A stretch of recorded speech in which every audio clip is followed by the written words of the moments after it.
জীবন গতিশীল, পরিবর্তনশীল বটে। সময়ের ফেরে তাকে মেনে নেওয়াই ভালো। পাহাড় ভ্রমণের একঘেয়েমি আমার ভালো লাগলেও আপনাদের কারুর যে একটু ভালো লাগছে না সেটা বিলক্ষণ আন্দাজ করতে পারছি। তাই এই গল্পে চললাম নোনা বাতাস গায়ে মাখতে। আগে দু একবার মৌসুমী যাওয়ার ডাক এলেও তাকে খুব একটা পাত্তা দিইনি, অনেকটা ঘাড়কা মুরগি ডাল বাড়াবারের মতন।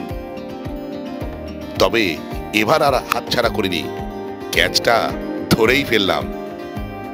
তাহলে চলুন শুরু করা যাক আজকের গল্প মৌসুমী নিয়ে। আজকের গল্পে শুরু ভোরের বিধাননগরে, অর্থাৎ উল্টোডাঙায়। সেখানে প্রথমেই দুটো বাপুজি কেক কিনে নিলাম।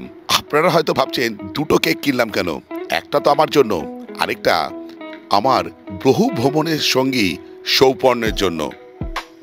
এরপর বিধাননগর থেকে একটা লোকাল ট্রেনে সোজা চললাম শিয়ালদহ।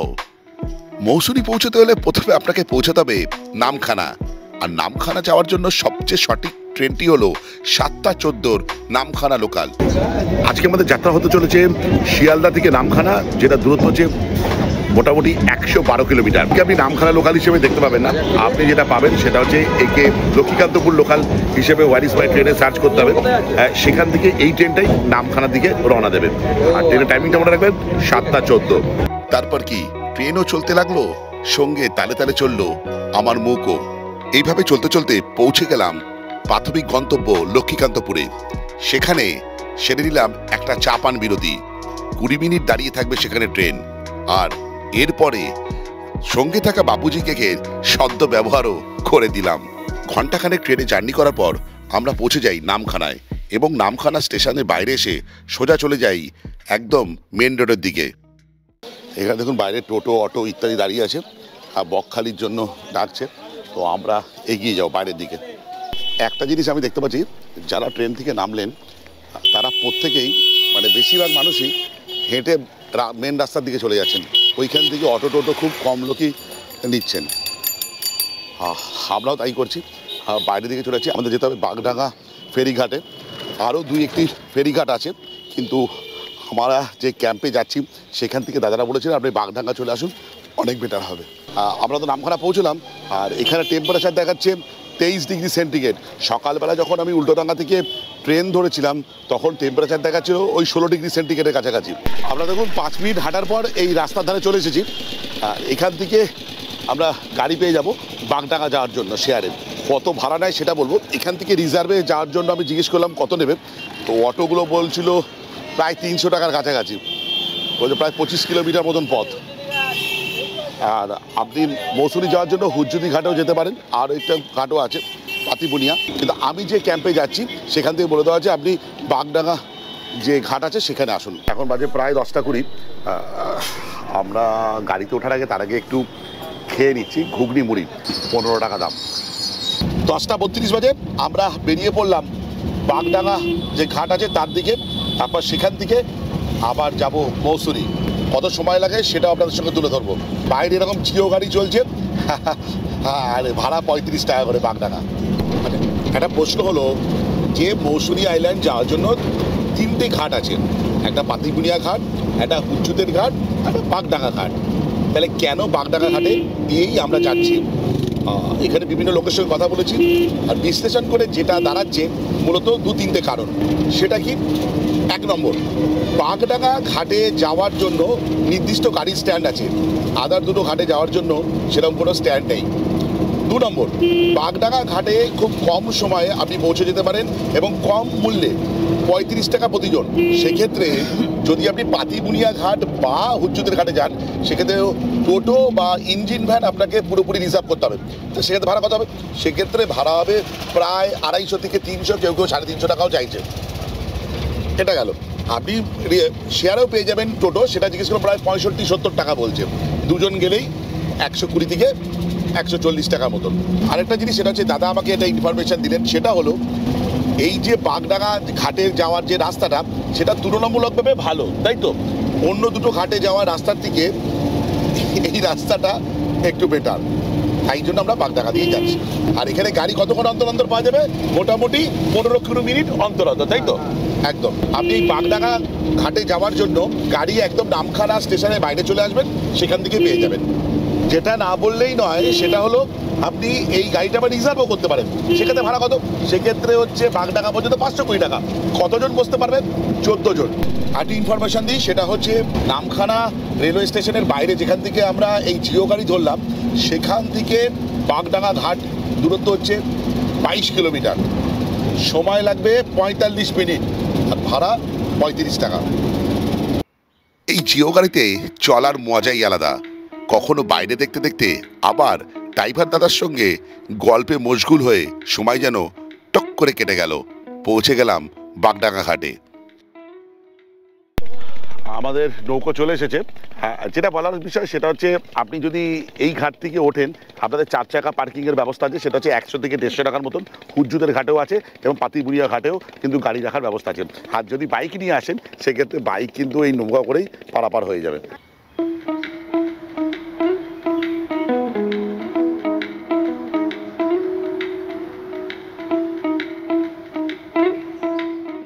নৌকা পার হলাম, এই পারে এসে টোটো নিয়ে বেরিয়ে পড়লাম আমাদের ক্যাম্পের উদ্দেশ্যে।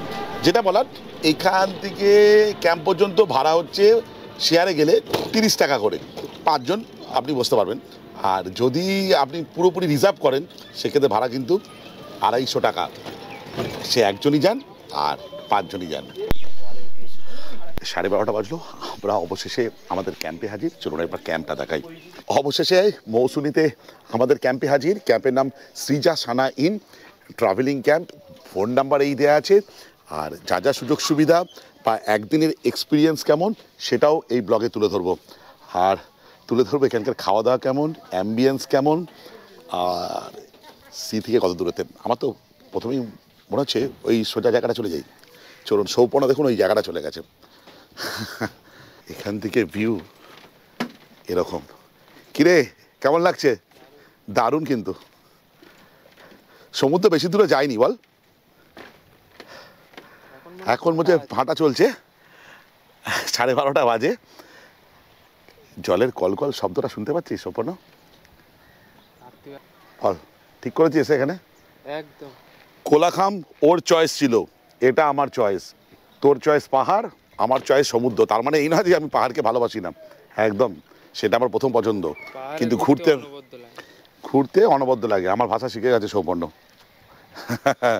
কি করবে, ট্রেনিং দিয়ে 2-2.5 বছর 3 বছর ঘুরছিস। আমার ইউটিউব ক্যারিয়ারে প্রথম থেকেও আমার সঙ্গে ঘুরছে।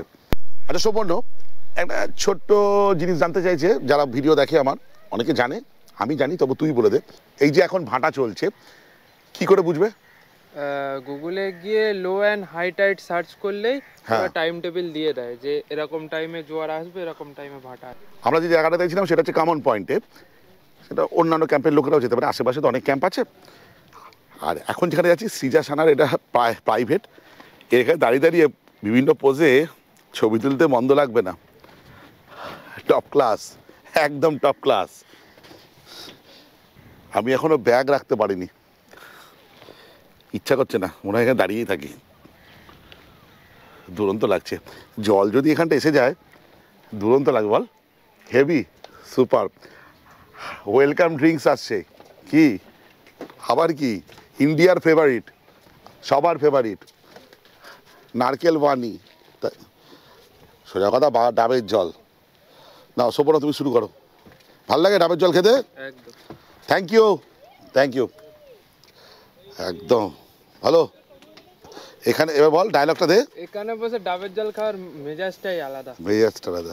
এখানে বসে বসে আর কি খেতে হবে সুবর্ণ? আর বাকি যারা খায় সেগুলো তো আমরা খেতে পারবো না। সেগুলো বলতে কি বলতে চাইছিস তুই? মানে থামস আপ, কোকোকোলা এইসব, ওগুলো আমরা খাই না বল। আচ্ছা আচ্ছা, বুঝতে পারছেন তো।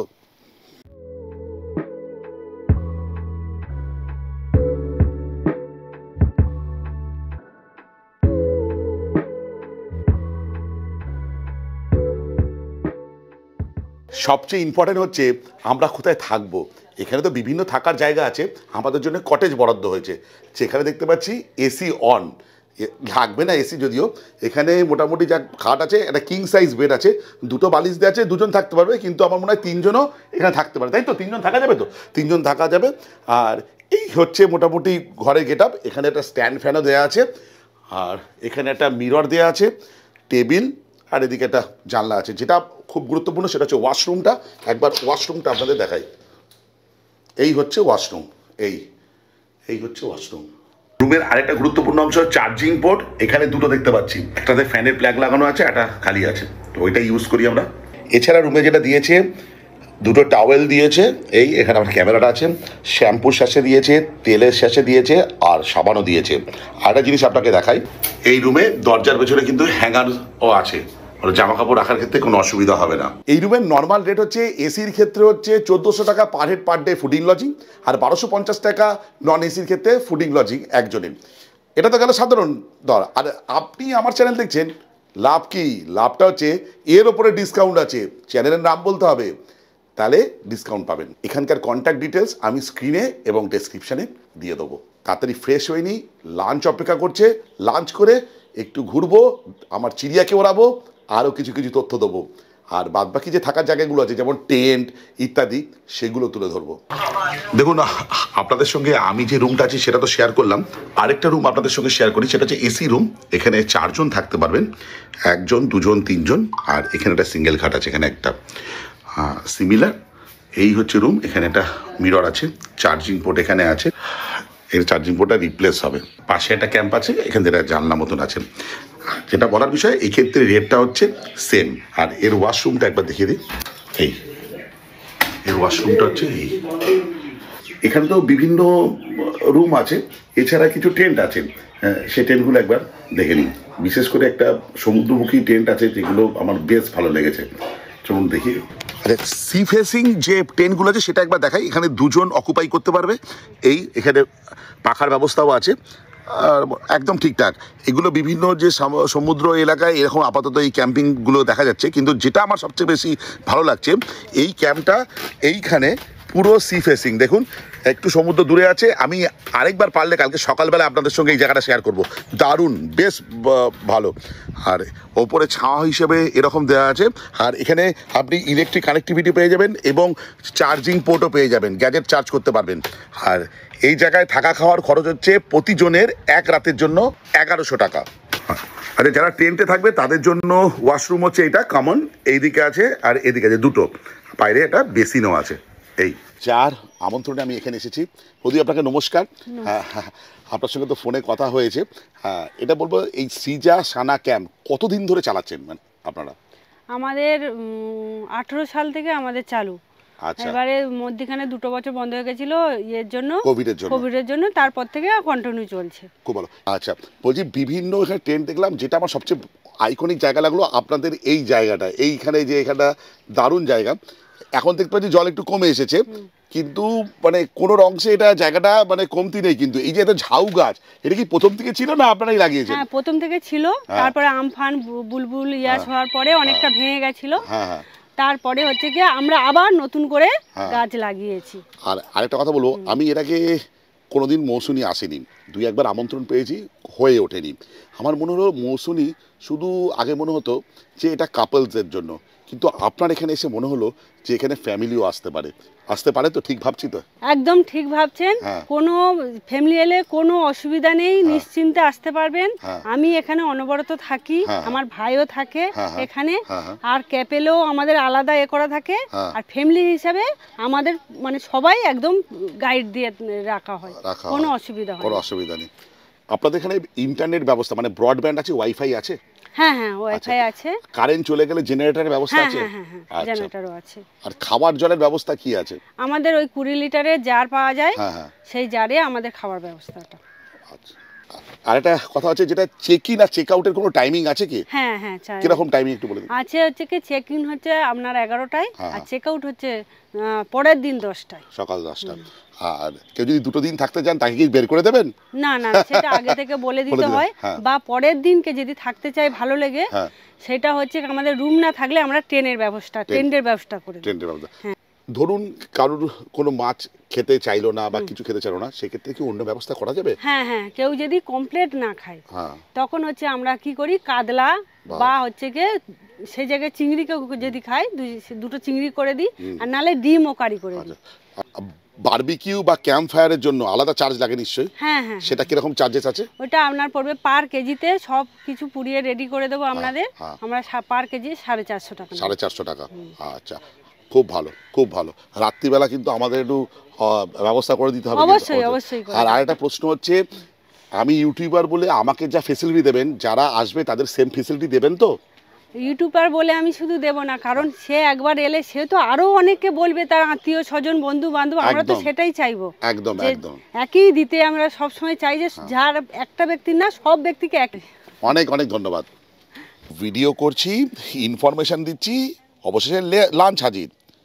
সৌপর্ণ বলছে খিদে পেয়েছে, ও কিচ্ছু খায়নি, আমি তো বোধ মুড়ি ঘুগনি খেয়েছি, তাই তো? লাঞ্চে কী কী দিয়েছে? ভাত, স্যালাড, লঙ্কা, লেবু, আলু ভাজা আছে, এটা আলু পোস্ত, আলু ঝিঙে পোস্ত, সরি।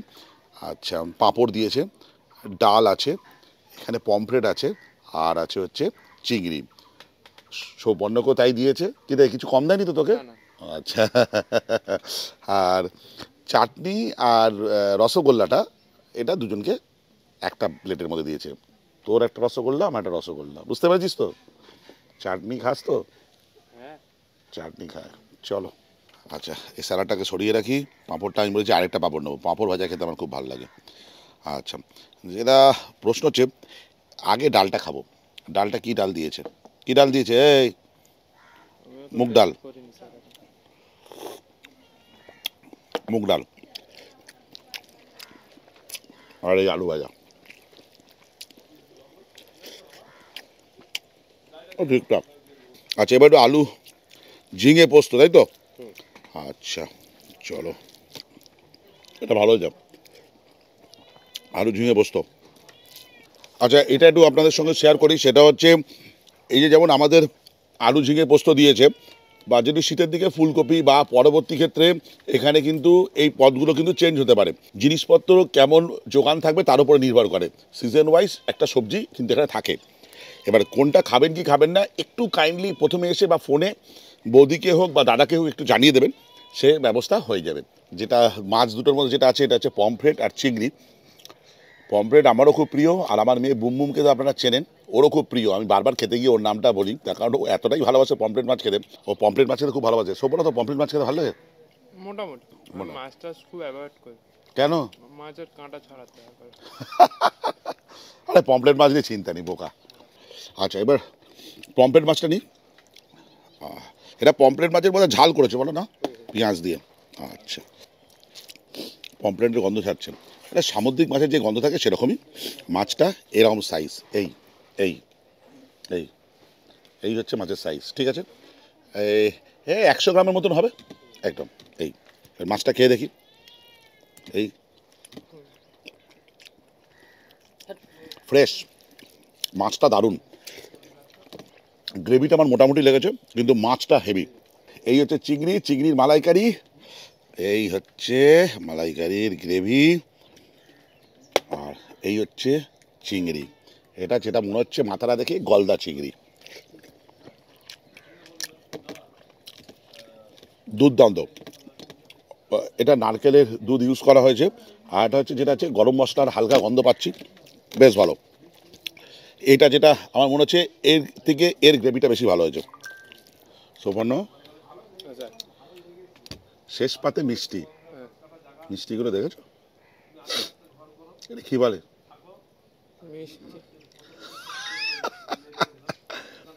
নাকি রসগোল্লা? রসগোল্লা, ছানার বড়া।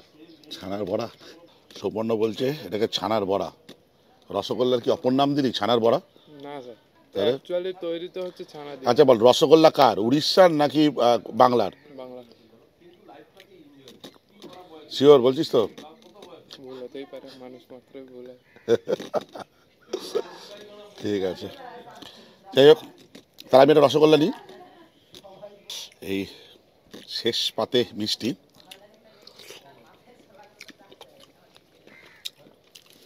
রসগোল্লা ভালো। আরও দুটো দিলে খেয়ে নেবো আমি। একটা জিনিস আপনাদের সঙ্গে শেয়ার করতে ভুলে গেছিলাম যে দুপুরবেলার লাঞ্চ কেমন লেগেছিল। দুপুরবেলার লাঞ্চ আমাকে যদি বলা হয় 5-এর মধ্যে রেট করতে, আমি 3.5 থেকে 3.8 দেবো, 4 দেবো না। কিন্তু তার মধ্যে একটা জিনিস আমার খুব ভালো লেগেছিলো, পমফ্রেট মাছটা একদম ফ্রেশ ছিল, চিংড়ি মাছটাও দারুণ। চিংড়ি মাছের গ্রেভিটা ভালো ছিল, আর পমফ্রেট মাছের গ্রেভিটা আমার অতটা ভালো লাগেনি। ডালটা ঠিকঠাক লেগেছিলো, আর ভালো লেগেছিলো হচ্ছে আলু ঝিঙে পোস্তটা। তো ওভারঅল যদি রেটিং করা হয় 3.8, 3.5 থেকে 3.8। রাত্রিবেলা কীরকম খাওয়ায় সেটাও আমি রেট করব। এখন বাজে 4:05, কিছুক্ষণ গড়িয়ে নিলাম। সৌপর্ণকে দেখে বোঝা যাচ্ছে, দেখুন। আচ্ছা, আমরা একটু যাবো হচ্ছে, এখানে একটা ম্যানগ্রোভ আছে, সেখানটা একটু হেঁটে আসি, বেরিয়ে আসি, আর একটু ভিডিও তুলে নিয়ে আসি, যেটা মনে হয় আপনাদের ভালো লাগতে পারে। দারুণ জায়গায় এসেছি। আমাদের হোমস্টে থেকে মোটামুটি 4 থেকে 5 মিনিট লাগলো হাঁটা পথে, আর এসে যে দৃশ্যপট দেখছি তা এক কথায় দুর্দান্ত, খুব ভালো। ছবি তোলার জন্য আদর্শ। ন্যাড়া ম্যানগ্রোভগুলো নিজের অস্তিত্ব কিভাবে টিকিয়ে রেখেছেন জাস্ট একবার দেখুন। আর আমাদের এই জায়গায় নিয়ে এসে সুরজিৎ, ও আমাদের ক্যাম্পেই আছে, খুব ভালো ছেলে। আপনারা যদি আসেন রোহিতকে পেয়ে যাবেন, খুব যত্ন সহকারে ঘোরাচ্ছে আমাদের। আমার দারুণ লাগছে এখানে ফটো তুলতে। আমরা যেখানে এসেছি ম্যানগ্রোভ তো আছেই, আর দূরে হচ্ছে মোহনা, এখান থেকে এটা রিভার, আর দূরে হচ্ছে বে অফ বেঙ্গল দেখা যাচ্ছে। একটু জুম করি আপনাদের, এইটা বে অফ বেঙ্গল, এই যে এই দূরে বে অফ বেঙ্গল, আর একটু জুম করি এইটা, আর এই ধারে হচ্ছে মোহনা, এই যে এইটা হচ্ছে মোহনা।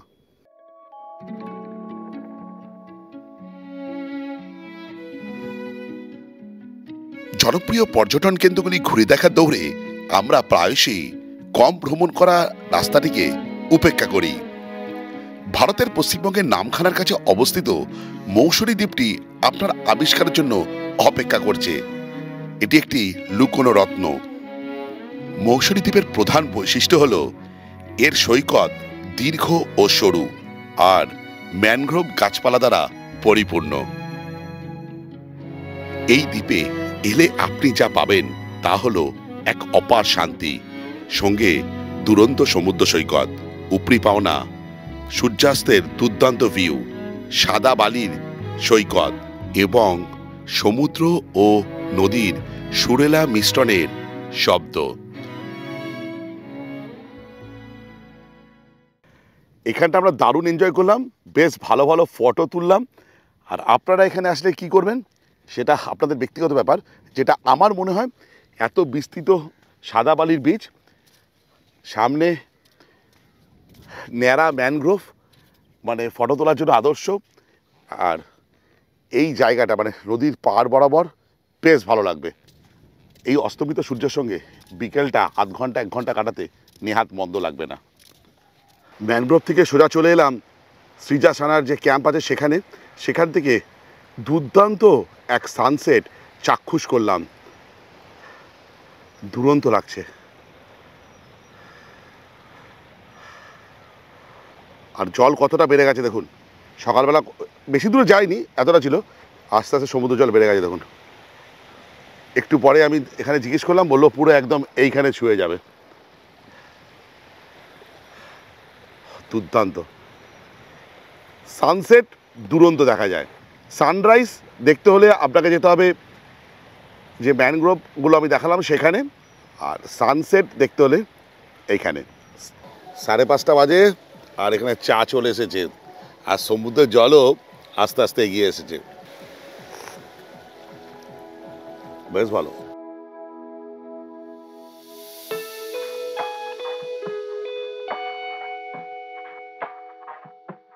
দিনের বেলায় ক্যাম্পটা যতটা সুন্দর লাগছিল, সন্ধে নামতে নামতে চারদিকের ক্যাম্পের আলো জ্বালিয়ে দেওয়ার পর সেটা আরো মায়াবী লাগছিল।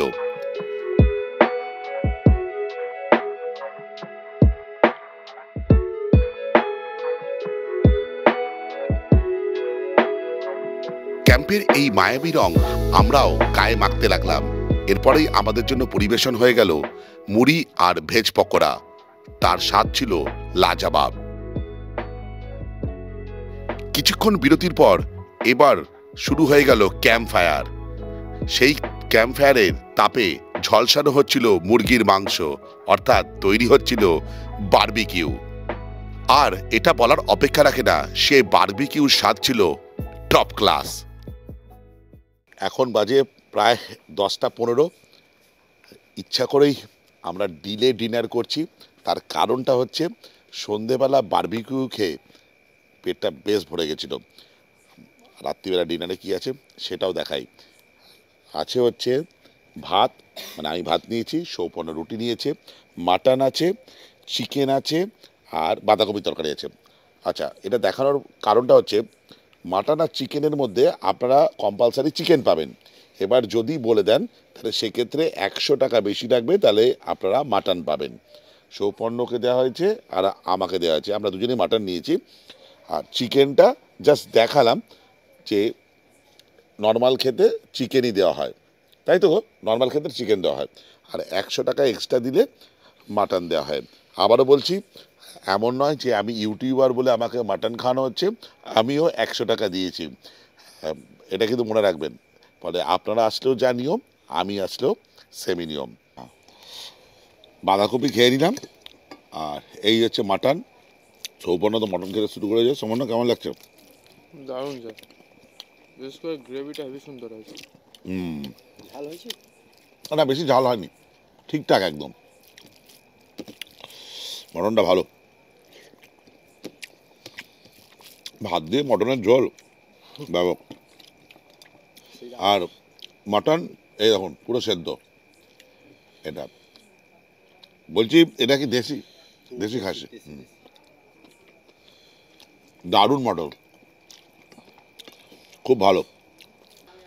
ওহ, খাসির মাংসটা যা খেলাম না, মন ভরে গেল। সৌপর্ণ, রুটি দিয়ে কেমন লেগেছে? দারুণ লেগেছে স্যার, আমার তো ভাত দিয়ে তো দারুণ লেগেছে। আরো বেস্ট।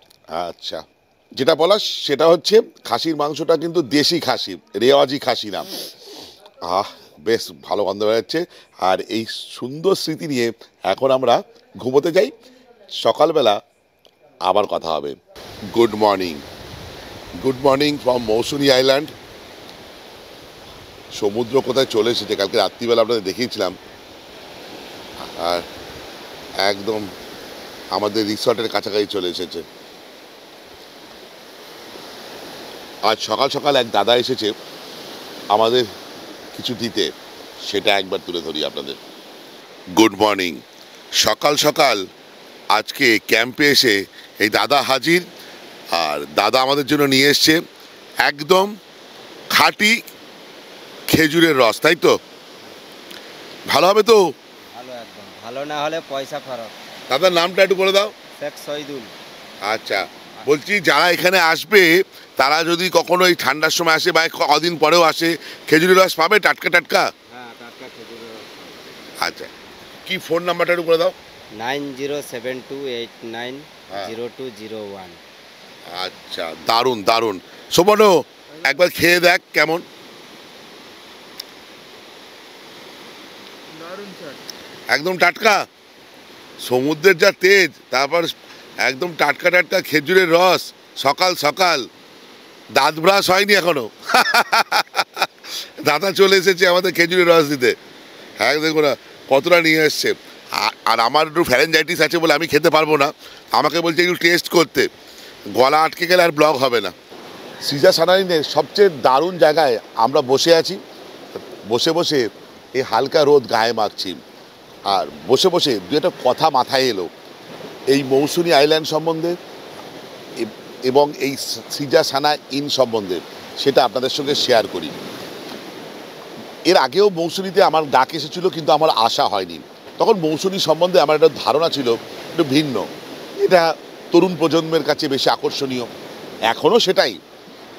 যেটা আমার এসে মনে হলো যে এখানে শুধু তরুণ প্রজন্ম না, এখানে কিন্তু ফ্যামিলিও আসছে। আমি যে সিজা সানাইনে আছে সেখানে অলরেডি একটা ফ্যামিলি আছেন, তারা চলে গেছেন।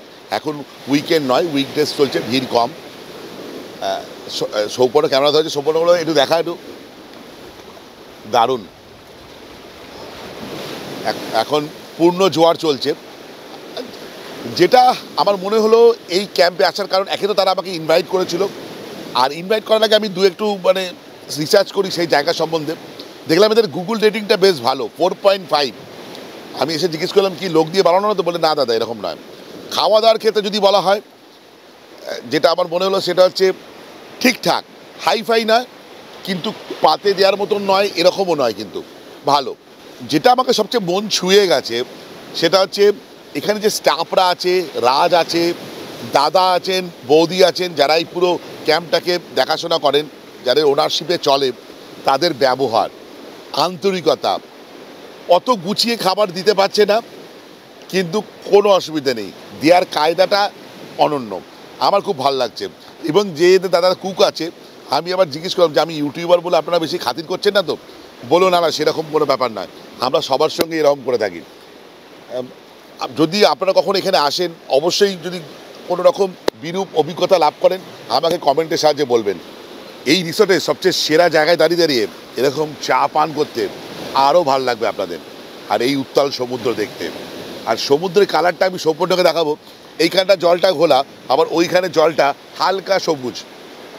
এই সমুদ্রে আসলে যেটা মনে হয় সবই গতিশীল। পাহাড় আমার প্রচণ্ড প্রিয়, কিন্তু কোথাও গিয়ে পাহাড় একটা স্ট্যাটিক, আর সমুদ্র গতিশীল। যারা সমুদ্র ভালোবাসেন, আমিও ভালোবাসি, আমার ভিডিও দেখেন, তাদের অবশ্যই এই জায়গা আসা উচিত।